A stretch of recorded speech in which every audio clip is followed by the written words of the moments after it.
Hello everyone. तो आज के क्लास में हम लोग एक बेहद ही important very very important theorem प्रमेय सिद्ध करेंगे। क्लास 10th एनसीईआरटी गणित प्रमेय 6.1 जो कि थेल्स प्रमेय है और 6.2 थेल्स प्रमेय का विलोम, और ये तीसरा थ्योरम जो है 6.3 वही थ्योरम आज के क्लास में हम लोग प्रूफ करेंगे। त्रिभुज को लेकर के बच्चों का जो माइंडसेट बना हुआ है, खास करके थ्योरम कि सर हमारे बस की बात नहीं है, हमसे नहीं होगा, तो उन विद्यार्थियों को मैं कहता हूं कि स्टूडेंट्स इस भाई पे भरोसा रखो।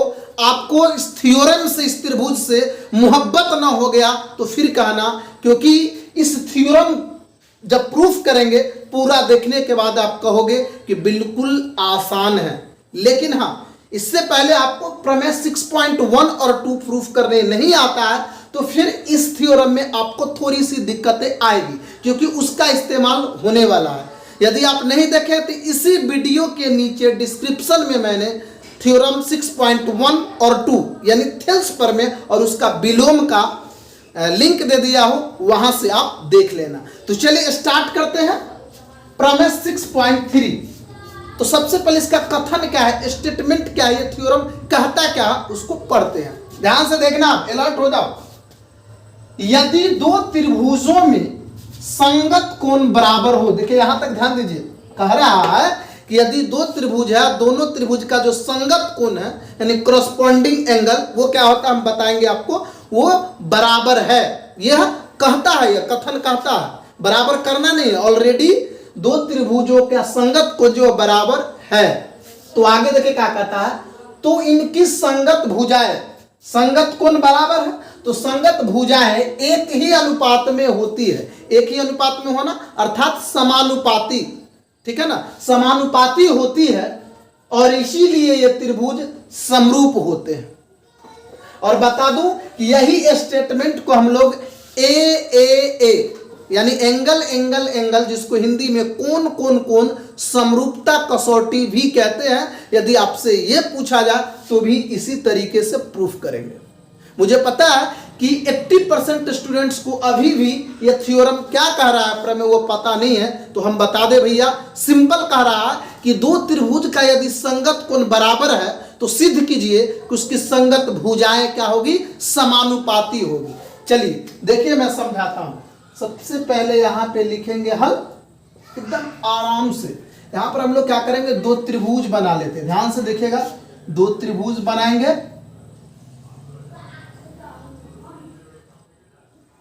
ये देखिए, दो त्रिभुज बना लेते हैं हम लोग। बना लिए, इसका नाम रख दीजिए ए बी सी, इसका नाम रख लेते हैं पी क्यू और आर।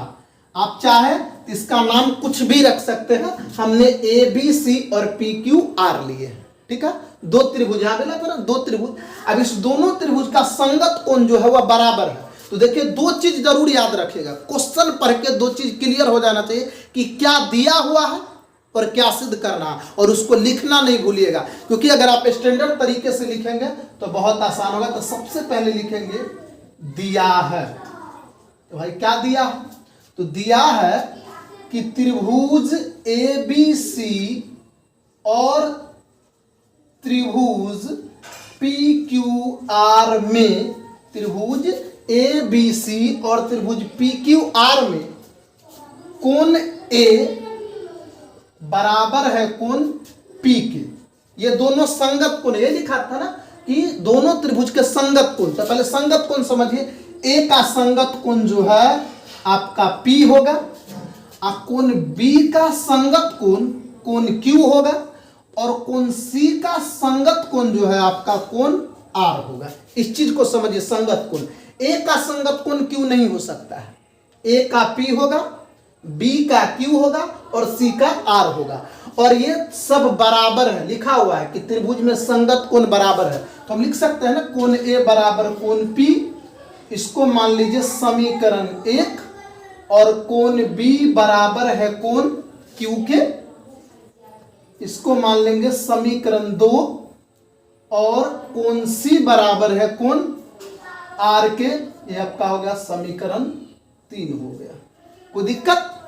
सब एकदम आराम से पढ़िए, धरफराइए नहीं। तीनों के तीनों संगत कोण बराबर है, ये दिया हुआ है। अब सिद्ध क्या करना है तो वो आपको लिखना पड़ेगा।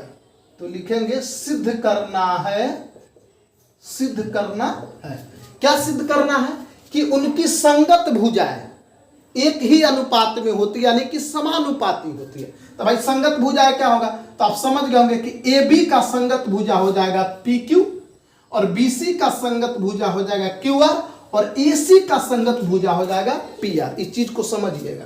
तो यहां पे लिखेंगे सिद्ध करना है तो ए बी और बट्टे में हो जाएगा आपका पी क्यू, और ये बराबर होना चाहिए बी सी और बट्टे में क्यू आर के, और ये बराबर होगा ए सी और बराबर में पी आर के। यही आपको सिद्ध करना है कि इस दोनों त्रिभुज का जो संगत भुजाएं हैं वो आपस में बराबर है। संगत कोण बराबर था तो आपको सिद्ध करना है कि इनकी संगत भुजाएं क्या है, समानुपाती, यानी कि सब के सब आपस में बराबर है। बस यही आपको सिद्ध करना है।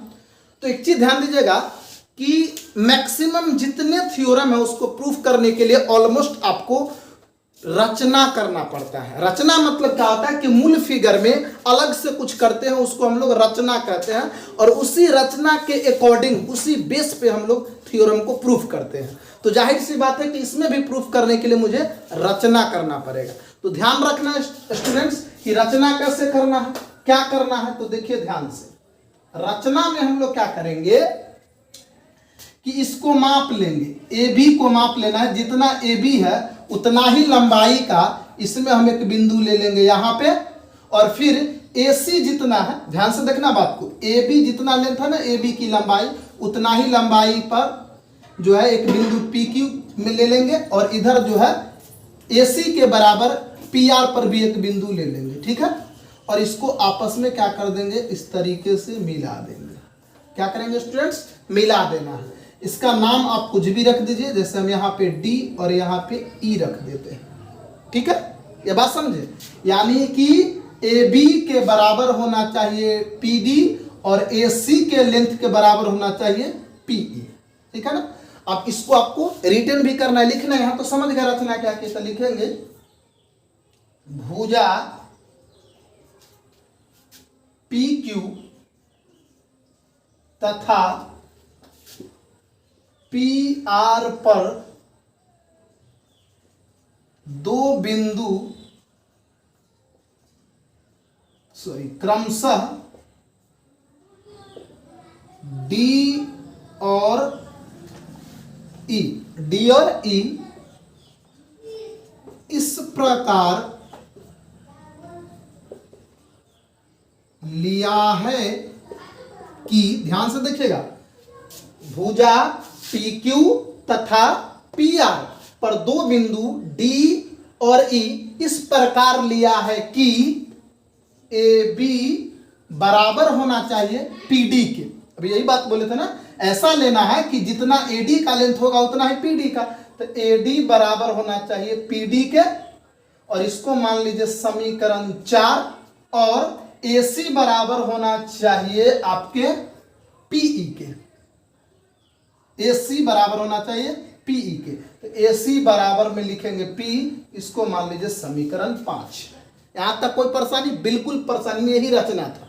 ठीक है ना, ध्यान से देखिएगा कि यही रचना था।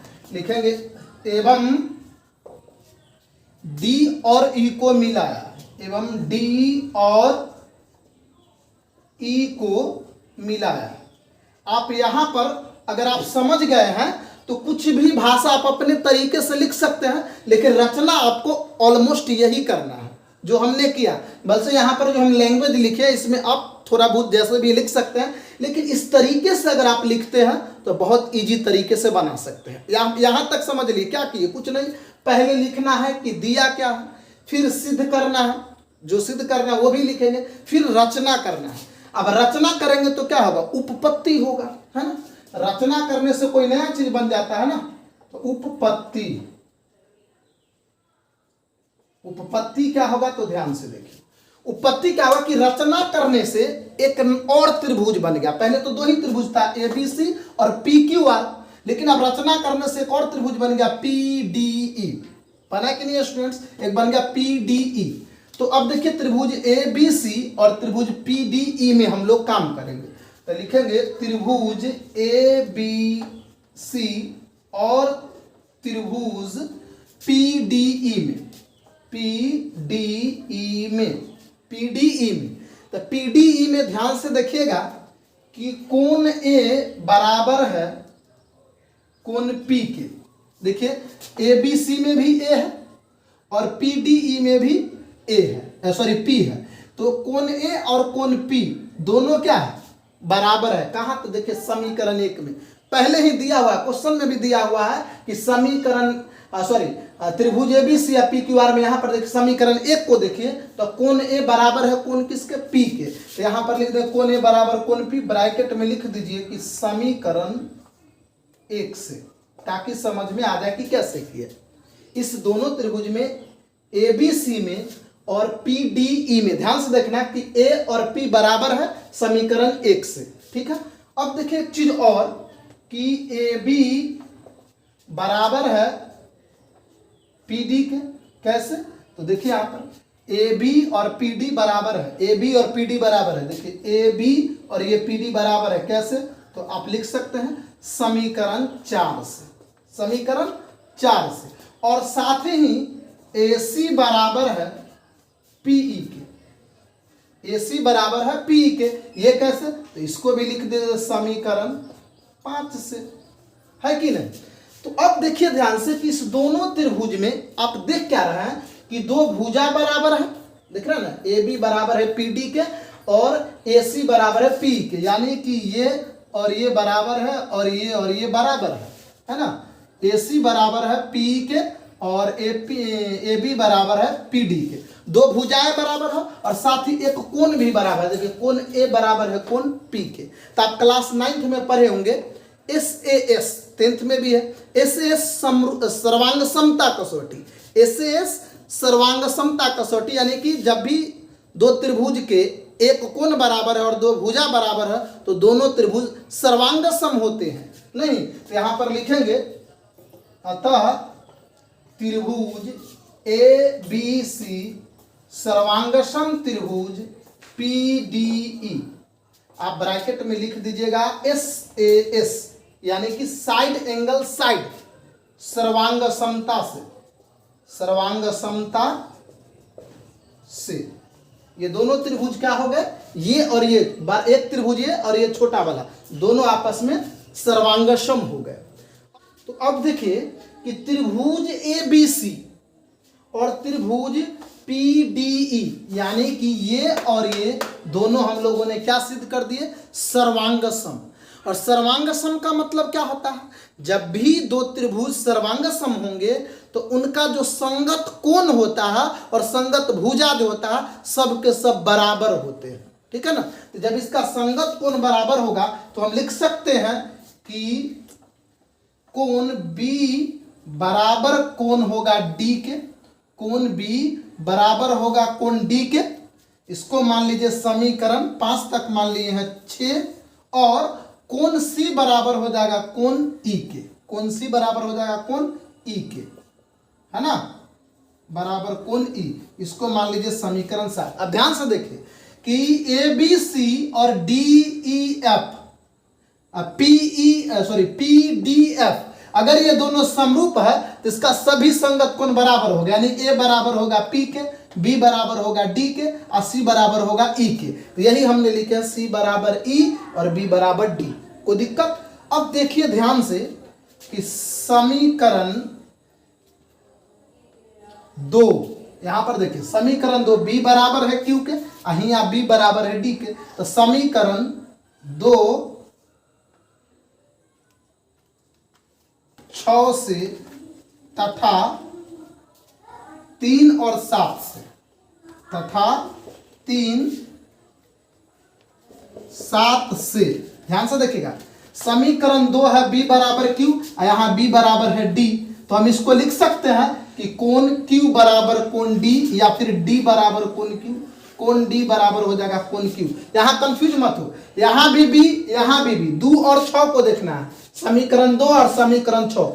बी बराबर है क्यू के और बी बराबर है डी के, तो बी और बी यानी एलएचएस बराबर है तो इसका आरएचएस भी बराबर हो जाएगा, यानी कोण क्यू बराबर हो जाएगा कोण डी के, या कहिए कि कोण डी बराबर हो जाएगा कोण क्यू के। इसी तरीके से कोण सी बराबर है कोण आर के, समीकरण 3, और साथ में देखिए कि कोण सी बराबर है कोण ई के, तो फिर सी सी कैंसिल हो जाएगा और आर बराबर हो जाएगा किसके, ई के। तो हम इसको लिख सकते हैं कोण ई बराबर कोण आर, है कि नहीं। इसको नाम रख दीजिए समीकरण 8 और इसको नाम रख दीजिए समीकरण 9। अब लास्ट स्टेज में आ गए, बिल्कुल मत घबराए, प्रूफ हो जाएगा। अब देखिए बहुत काम का चीज है, तो लिखेंगे समीकरण 8 एवं 9 से, समीकरण 8 एवं 9 से देखिए ध्यान से कि D और Q, यहां देखिए D बराबर हो रहा है Q के और E बराबर हो रहा है R के। तो आप पढ़े होंगे कि इस तरीके का अगर कोण बनता है तो ये और ये कोण, इसको बोलते हैं संगत कोण, पढ़े होंगे। तो जब संगत कोण बराबर होते हैं तो दोनों रेखाएं जो होती है वह क्या होती है, समानांतर होती है, पैरेलल लाइन होता है। कब, जब उसके संगत कोण बराबर हो। तो यहाँ देखिए संगत कोण कोण डी बराबर है कोण क्यू के, तो इसका मतलब जो है कि डीई यानी ये वाला लाइन डीई है ना, इसको हम ऐसे कर देते हैं, ये वाला लाइन जो है ये डीई और ये क्यू आर जो है तो दोनों क्या होगा, पैरेलल लाइन हो जाएगा, यानी कि समानांतर हो जाएगा। तो यहाँ पर लिखेंगे समीकरण 8 और 9 से डीई पैरेलल क्यू आर, यानी यह दोनों क्या होगा, समांतर होगा। अब यहां से आपको थेल्स परिमेय का इस्तेमाल करना है और प्रूफ हो जाएगा। अब हम लोग त्रिभुज पी क्यू आर में देख रहे हैं कि डी आर पैरेलल है क्यू आर के, और आप पढ़े हैं 6.1 में कि यदि किसी भी त्रिभुज के अगर एक भुजा समानांतर होती है तो अन्य दो भुजाएं, यानी इसमें क्यू आर समांतर है तो अन्य दो भुजाएं पी क्यू और पी आर जो है वह समानुपाती हो जाएगा, एक ही अनुपात में हो जाएगा। कैसे होता है, तो ऐसे होता है पी डी और बटे में डी क्यू, ध्यान से देखेगा, पी डी बटे में डी क्यू बराबर हो जाएगा पीई और बटे में ई आर के। ये आपका थेल्स परिमेय कहता है, तो यहाँ पर हम लोग इस्तेमाल कर लेंगे। तो चलिए हम इसको आप लोग उतार लीजिए, क्योंकि इसको हम लोग मिटाने वाले हैं, इसको हम लोग मिटा देंगे ताकि फिर लिखने में दिक्कत नहीं हो। चलिए यहीं पर हो जाएगा, हम लोग यहाँ से मिटा लेते हैं। चलिए इतना तक आप उतार लीजिए, क्लियर, बोर्ड पे स्पेस कम है इसलिए हमने ये मिटा दिया। अब इसके आगे क्या करना है, तो ध्यान से देखिए कि त्रिभुज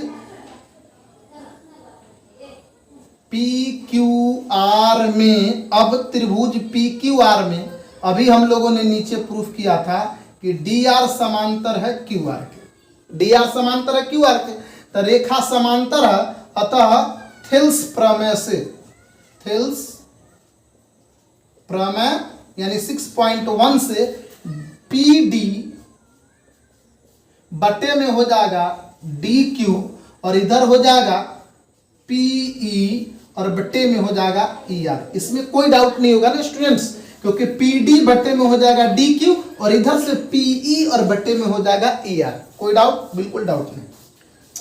अब देखिएगा ध्यान से कि पी डी, एक चीज देखिएगा, पी डी यहां पर देखिए पी डी बराबर किसके है, ए बी के, तो यहाँ ए बी अब बटे में क्या आ रहा है, डी क्यू। लेकिन हमको प्रूफ क्या करना है, देखिए सिद्ध क्या करना है कि ए बी या बटे में आना चाहिए पी क्यू, लेकिन यहाँ आ रहा है ए बी और बटे में डी क्यू, तो ये कैसे होगा, तो इसको हम लोग क्या कर देंगे, व्युत्क्रम कर देंगे। पढ़े होंगे आप लोग, व्युत्क्रम उल्टा कर दीजिए, डी क्यू को ऊपर भेज दीजिए और पी डी को नीचे ले आइए, इसको हम ऐसे लिख सकते हैं। और इसमें भी ई आर को ऊपर और पीई को नीचे, कैसे, तो व्युत्क्रम से लिख दीजिएगा, व्युत्क्रम से इसको ऊपर कर देना है क्योंकि सिद्ध नहीं हो रहा था इसीलिए। अब यहां क्या करेंगे, दोनों तरफ पढ़े होंगे प्रश्नावली 6.1 में, दोनों तरफ एक जोड़ने पर, तो यहां पर लिखेंगे डी क्यू बटा में पी डी प्लस का 1 बराबर हो जाएगा ई आर बटे में पीई प्लस का 1, दोनों तरफ 1 जोड़ दी, तो यहाँ पर PD का एलसीएम तो PD हो जाएगा, तो यहाँ पर हो जाएगा DQ अब प्लस में PD, और इधर में PE का एलसीएम PE होगा, तो यहाँ पर ER अब प्लस में हो जाएगा PE होगा। तो अब देखिए इसके बाद क्या लिखेंगे, इधर आ जाइए। इसके बाद देखिए DQ प्लस PD, तो DQ और PD, DQ और PD को जोड़ेंगे तो क्या हो जाएगा PQ होगा कि नहीं। तो यहाँ पर हो जाएगा PQ और बट्टे में है PD, और इधर देखिए ER यानी कि ER अब प्लस में है PE यानी PE, तो PE और ER को जोड़ेंगे तो क्या हो जाएगा PR हो जाएगा। यहाँ पर लिख देंगे PR, अब बट्टे में ये तो यही रहेगा PE। अब फिर इसका व्युत्क्रम कर देंगे, यानी इसको हमने व्युत्क्रम कर दिया था, फिर वही पोजीशन में वापस ले जाएंगे, तो PD चला जाएगा ऊपर और PQ नीचे, और PE चला जाएगा ऊपर और PR आ जाएगा नीचे। फिर व्युत्क्रम से आप, अगर आपको दिक्कत हो तो लिख सकते हैं व्युत्क्रम से। अब देखिएगा ध्यान से कि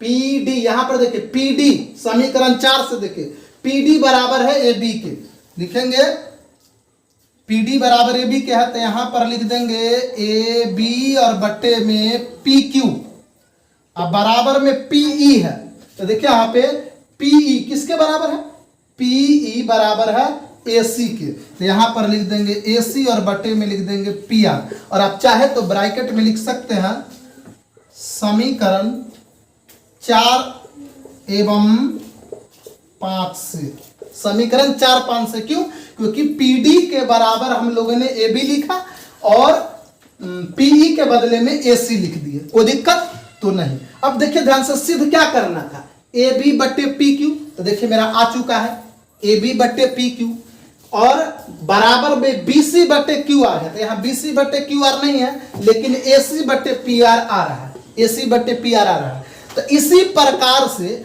जब हम AB बराबर सिद्ध कर दिए AC बट्टे PR, तो आप ये भी प्रूफ कर सकते हैं कि AB बराबर AB बाई PQ बराबर सिद्ध हो जाएगा BC बाई QR। करने की जरूरत नहीं है, क्योंकि देखिए जब हम इसको ऐसे यहाँ पर देखिए, यहाँ पर हम लोग PD खींचे थे ना, अगर इसको मैं ऐसे खींचता इस साइड से, तब यहाँ पर BC बराबर हो जाता QR के। और सेम इसी तरीके से जैसे प्रूफ किए हैं AB बराबर AC बाई PR, उन्हीं तो प्रूफ करना पड़ेगा, वैसे ही AB बाई PQ बराबर BC बाई QR। तो आपको एग्जाम में करने की जरूरत नहीं, कोई नहीं काटेगा, आपको सिर्फ लिख देना है इसी प्रकार से AB बाई PQ बराबर जो है BC बाई QR सिद्ध कर सकते हैं, आप लिख सकते हैं सिद्ध कर सकते हैं। यहां पर लिख दीजिएगा जिस प्रकार मैंने AB, ध्यान से देखना स्टूडेंट, कंफ्यूज मत होना, जिस प्रकार से हम लोगों ने AB बाई PQ बराबर प्रूफ किए हैं AC बाई PR के, उसी प्रकार से हम AB बाई PQ के बराबर BC बाई QR प्रूफ कर सकते हैं, ठीक है ना। तो अब देखिए ध्यान से, इसको मान लीजिए समीकरण आपका क्या तक हो गया था, अच्छा कोई जरूरी नहीं है, तो अतः लिख दीजिए ध्यान से, इसको देखिए AB बाई एक मिनट, चलिए AB बाई PQ, यहाँ पे PQ है बराबर हो जाएगा BC बाई QR के, क्योंकि AB बाई PQ बराबर है AC बाई PR के, तो ये से ये हो जाएगा गुल, तो यहाँ पर हो जाएगा फिर लास्ट में क्या बच गया, ये वाला AC बाई PR, और यही मुझे प्रूव करना था। ध्यान से देखिए कि AB बाई PQ के बराबर है ACR, AB बाई PQ के बराबर हम लोग BC बाई QR भी प्रूव कर सकते हैं। तो AB बराबर BC बाई QR बराबर AC बाई PR, यही प्रूव करना था। और देखिए यहाँ पे मुझे यही सिद्ध करना था, AB बाई PQ बराबर BC बाई QR बराबर AC बाई PR, और यहाँ भी आ गया AB बाई PQ बराबर BC बाई QR बराबर AC बाई PR, ये प्रूव हो गया। ठीक है स्टूडेंट्स, तो आई होप कि आपको वीडियो समझ में आ गया। अगर आ गया होगा तो कमेंट सेक्शन बॉक्स में आप जरूर कमेंट कीजिएगा, और फिर मिलते हैं नेक्स्ट वीडियो में, तब तक के लिए जय हिंद।